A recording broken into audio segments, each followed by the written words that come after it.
मैं एक अत्यंत विशेष कहानी सुनाने वाला हूँ। ये वो कहानी है जो हमें बताएगी कि दीपावली का ये उत्सव ये इतनी विशेषता से हम भला क्यों मनाते हैं। श्री राम की कहानी। सज्ज हो जाओ गौरी, क्योंकि अब जो दृश्य हम देखने वाले हैं वो द्वारिका में अब तक का सबसे दिव्य दृश्य होगा। इस संसार में राजा तो कई हुए, पुरुष भी कई हुए, किंतु इस संसार में कुछ ही पुरुष पुरुषोत्तम कहलाए। और राजा तो वो इतने श्रेष्ठ थे कि राम राज्य से बड़ी उपाधि इस संसार में किसी भी राज्य के लिए नहीं है। एक ऐसा राज्य जिसमें शांति का विस्तार है, एक ऐसा राज्य जहां प्रसन्नता मुस्कुराती है। ऐसे ही राम और ऐसे ही राम राज्य के विषय में आज सभी को मैं कहानी सुनाना चाहता हूं। ये क्या नवीन छल है इस कृष्ण का? राम की कहानी क्यों सुनाना चाहता है ये सबको? अवश्य ही कृष्ण की कोई बहुत बड़ी योजना है। मुझे लगता है अब समय आ गया है, हमें हमारे असुरों का साथ देना चाहिए उस कृष्ण को नष्ट करने के लिए।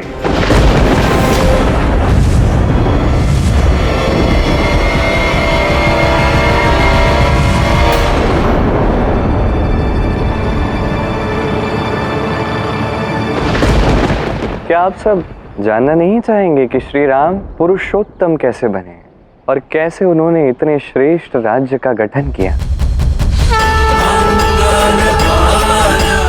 जय श्री राम! जय श्री राम!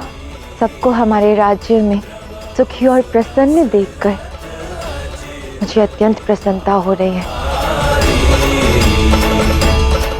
आज मैं आपसे ये जानना चाहती हूँ कि आप किससे सबसे अधिक प्रेम करते हैं? निश्चित रूप से तुमसे और इस प्रजा से सीते। मुझे ऐसा क्यों प्रतीत हो रहा है कि इस प्रश्न के पीछे एक और प्रश्न छिपा हुआ है। हाँ आर्य, एक प्रश्न है मेरे मन में। आज तक अयोध्या में ना ही कोई विशाल युद्ध हुआ है और ना ही कोई संकट आया है। और जब आपने रावण का अंत किया था तो भी संकट हमारे राज्य पर नहीं किंतु मुझ पर आया था, और ना ही अयोध्या को किसी विशाल विपदा का सामना करना पड़ा। ये चमत्कार कैसे रघुनंदन? और अयोध्या जिसे राम राज्य की उपाधि प्राप्त हुई है वह अत्यंत सुखमय और शांत कैसे? सबसे बड़ी बात तो ये है सीते कि मैंने रावण का वध नहीं किया है, रावण ने स्वयं का वध किया है। अपने अहंकार का, अपनी घृणा का। रही बात इस प्रजा की कि ये सभी इतने प्रसन्न और इतने सुखी कैसे हैं, तो इन सभी के मन में, इस प्रजा के भीतर रावण जैसे कोई दोष, कोई अवगुण नहीं है। इन सभी ने स्वयं पर विजय प्राप्त की है और इसमें मेरा कोई चमत्कार नहीं है। बस यही तो मेरे रघुनंदन का मूल है, उनकी ये महानता, विनम्रता। उन्हें तो लगता है कि उन्होंने कुछ नहीं किया है, किंतु सत्य तो ये है आर्य कि इतने विशाल राज्य के कर्ता धर्ता होने के पश्चात भी आप में ना ही कोई अभिमान है और ना ही कोई अहंकार।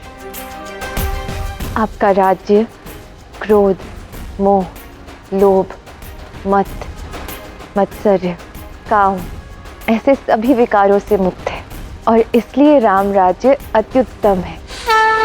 जय श्री राम! जय श्री राम!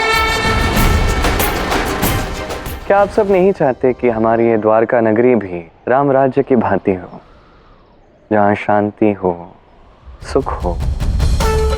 यहाँ ऐसा कोई व्यक्ति नहीं है जो चाहता है कि ये द्वारका नगरी ये भी राम राज्य की भांति शांति, सुख और प्रेम से परिपूर्ण हो।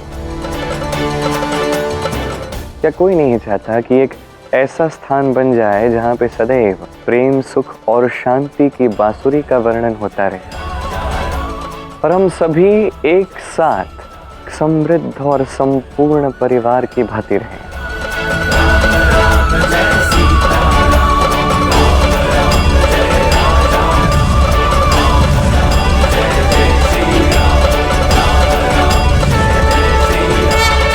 राधा की बांसुरी का प्रभाव किसी पर नहीं होने देंगे। आप तो सदैव मेरा साथ देते आए हैं नंदा, आज अपने नन्हे कान्हा की सहायता नहीं करेंगे?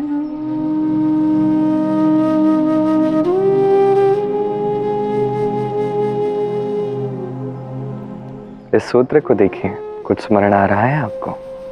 भविष्य में यदि ऐसा कोई संकट आता है जब आप मुझे भूल जाओ, मुझे स्मरण ही ना कर पाओ, तो तब इस धागे को देख लेना, सब कुछ स्मरण आ जाएगा।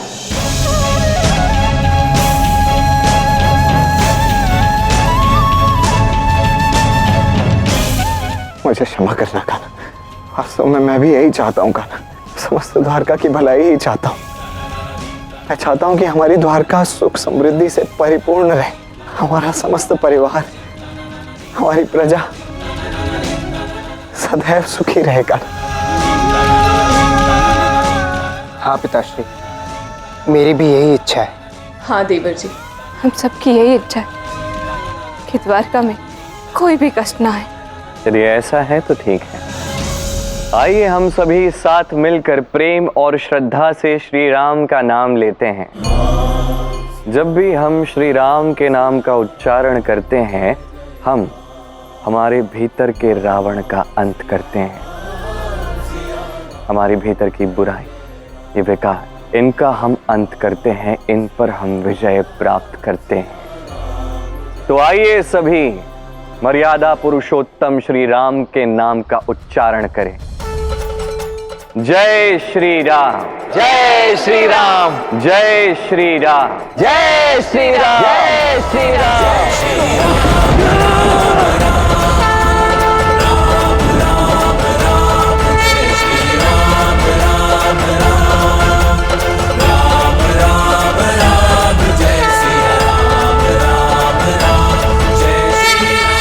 आचार्य, इन मंत्र उच्चारणों को रोकिए।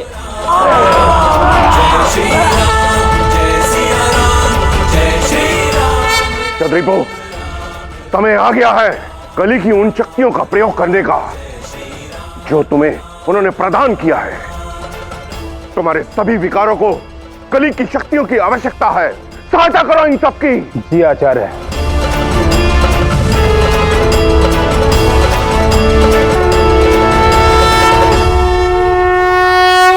कितना दिव्य दृश्य है ये। पूरी द्वारका श्री राम का नाम ले रही है। इस नाम में इतनी शक्ति है कि मात्र इसके उच्चारण से मन की विकार मिट जाती है। सत्य कहा गौरी। राधे, इस बांसुरी से निकली हमारे प्रेम की धुन अपना कार्य कर चुकी है, सभी को यहाँ एकत्रित करके। अब तुम भी श्री राम के पवित्र नाम का उच्चारण कर सकती हो। जय श्री राम, जय श्री राम, जय श्री राम, जय श्री राम, जय श्री राम, जय श्री राम। दशरथ अजीर बिहारी, जय श्री राम, जय श्री राम, जय श्री राम, जय श्री राम। असंभव! नहीं, ये कदापि नहीं हो सकता। कृष्ण, तुम विजय नहीं हो सकते।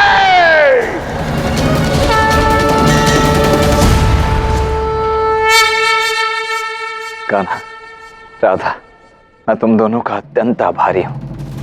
हम सभी उन विकारों के प्रकोप के कारण जब ये तक भूल चुके थे कि हम वास्तव में हैं कौन, जब हम में से कोई भी तनिक भी नियंत्रण में नहीं था, उस समय तुम दोनों ने अपनी प्रेम की शक्ति से हम सभी को उन विकारों से मुक्त कराया। मैंने और राधा ने कोई सहायता नहीं की है, ये सब आपने किया है। हमने बस मार्ग प्रशस्त किया। किंतु यदि आप सब ने इन विकारों पर विजय प्राप्त की है तो स्वयं अपने मनोबल की शक्ति से। जिस दिन श्री राम रावण का अंत करके पुनः अयोध्या लौटे थे, उसी दिन को हम दीपावली के पर्व के रूप में मनाते हैं और इसलिए ये उत्सव अच्छाई की बुराई पर विजय का प्रतीक है। इसे दीपावली कहते हैं। और इसी प्रकार से आज भी द्वारका में दीपावली मनाई जाएगी,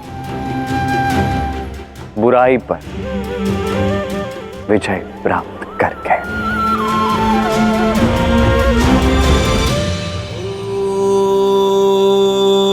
मंगल भवन अमंगल हारी,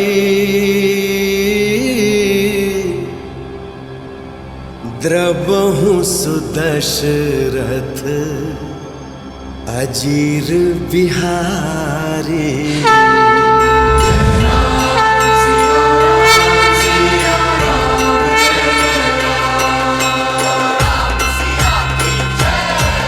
जय राम सिया राम सिया राम, जय जय राम सिया राम, जय जय राम।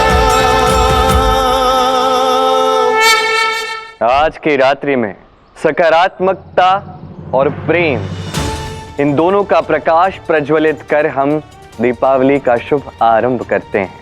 द्वारकाधीश की जय, द्वारकाधीश की जय।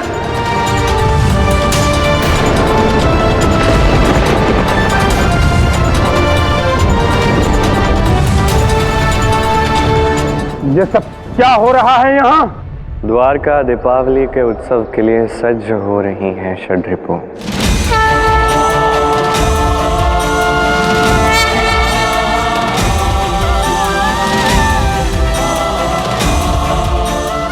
और इसके प्रकाश को अब तुम्हारे विकारों का अंधकार नहीं मिटा सकता। जैसा मैंने कहा था वैसा मैंने किया है। कल दीपावली से पूर्व तुम्हारी ये 6 दोष, इनसे यदि मैं द्वारका के हर एक मनुष्य को मुक्त कर दूं तो तुम्हें यहाँ से जाना होगा षड्रिपु। और यदि किसी भी व्यक्ति में दुराचरण रह जाता है, मैं स्वयं आकर समर्पण करूंगा। अब जैसा निर्धारित हुआ था, तुम्हें पृथ्वी छोड़कर जाना होगा। तुम होते कौन हो मुझे आदेश देने वाले? मैं केवल अपने गुरु कली के आदेश का पालन करता हूं। जब तक मैं अपने स्वामी कली का अवतरण पृथ्वी पर नहीं कर देता, मैं कहीं नहीं जाऊंगा। मैं पृथ्वी पर कलियुग का आरंभ करके ही रहूंगा। नहीं षड्रिपु, ये भूल कदापि मत करना। मैं चाहता तो पहले ही तुम्हारा अंत कर सकता था, किंतु मैं चाहता था कि प्रेम से मैं तुम्हारे विकारों के प्रकोप का अंत करूं। जैसा निर्धारित हुआ है वैसा ही करना। कोई ऐसा कर्म मत करना जिसके फल स्वरूप तुम अपने अंत को प्राप्त कर दो। मुझे तुम्हारी चुनौतियों का कोई भय नहीं है कृष्ण। षड्रिपु,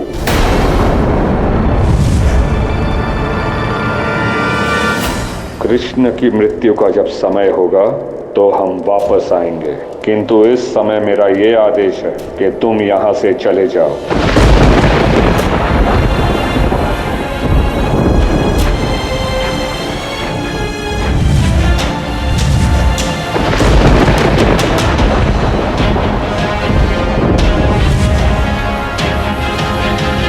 अब कलयुग का आगमन तभी होगा जब कलयुग के आगमन का उचित समय आएगा। अब मैं अत्यंत प्रसन्न हूँ महादेव कि कली और कलियुग का गहन संकट अब टल गया है। अब मैं अत्यंत उत्सुक हूँ द्वारिका के दिवाली उत्सव देखने के लिए। आज रात्रि द्वारिका की दिवाली अत्यंत विशेष होगी।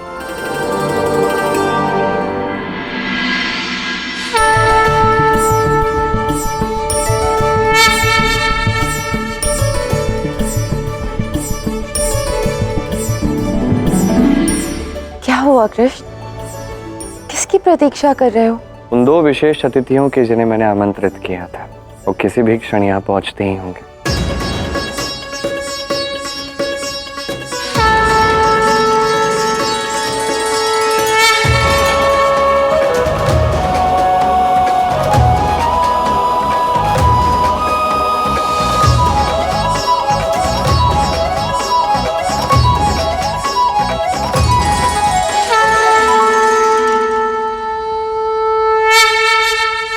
शिवाय।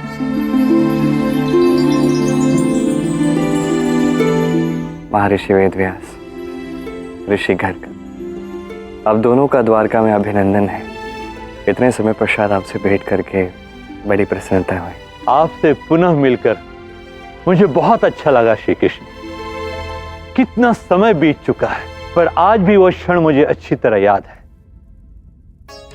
जब मेरी आपसे पहली बार भेंट हुई थी। इसके रूप में एक विचित्र आकर्षण है, इसीलिए इसका नाम होगा कृष्ण।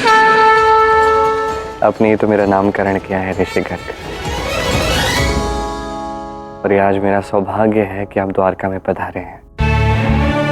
और आप महर्षि वेदव्यास, आप तो ज्ञान के महासागर हैं। ये द्वारका का सौभाग्य है कि आपके कमल चरण यहाँ इस भूमि पर पड़े हैं। मैं आप दोनों से निवेदन करता हूँ, कृपा करके आप मेरे साथ शगुन का दिया जलाएं और आरंभ करते हैं इस दीपावली के उत्सव को।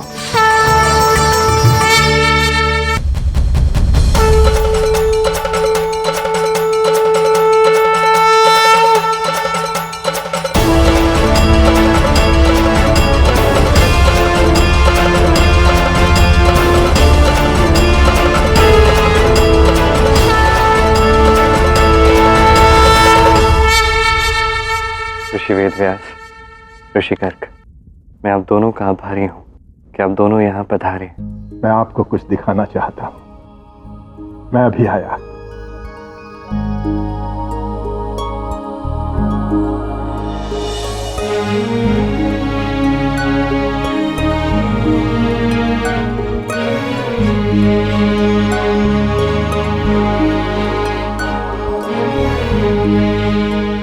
ये मेरी अब तक की सबसे श्रेष्ठ रचना है। ये केवल ग्रंथ नहीं है, मेरी वर्षों की साधना है। ये गाथा है महासंग्राम की, विश्व के कल्याण की, स्वार्थ की, परमार्थ की। इस महाग्रंथ में मैंने अपना समस्त ज्ञान अर्पण किया है। अब मैं इसे आपको भेंट करना चाहता हूं प्रभु।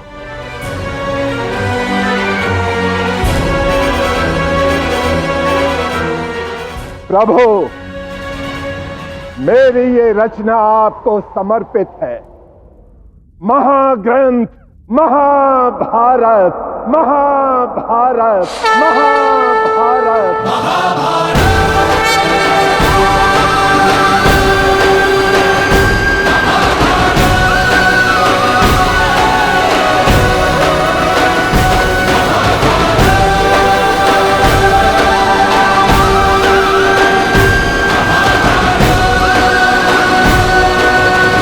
प्रभु, मैं चाहता हूं कि आप इस ग्रंथ को पढ़ें और हमें बताएं कि इस ग्रंथ में महाभारत के महाकाव्य के साथ न्याय हुआ है कि नहीं। इसमें श्रीमद् भागवत का सार है, वो ज्ञान जो आपने अर्जुन को दिया था कुरुक्षेत्र में, महाभारत का सबसे महत्वपूर्ण भाग। अवश्य।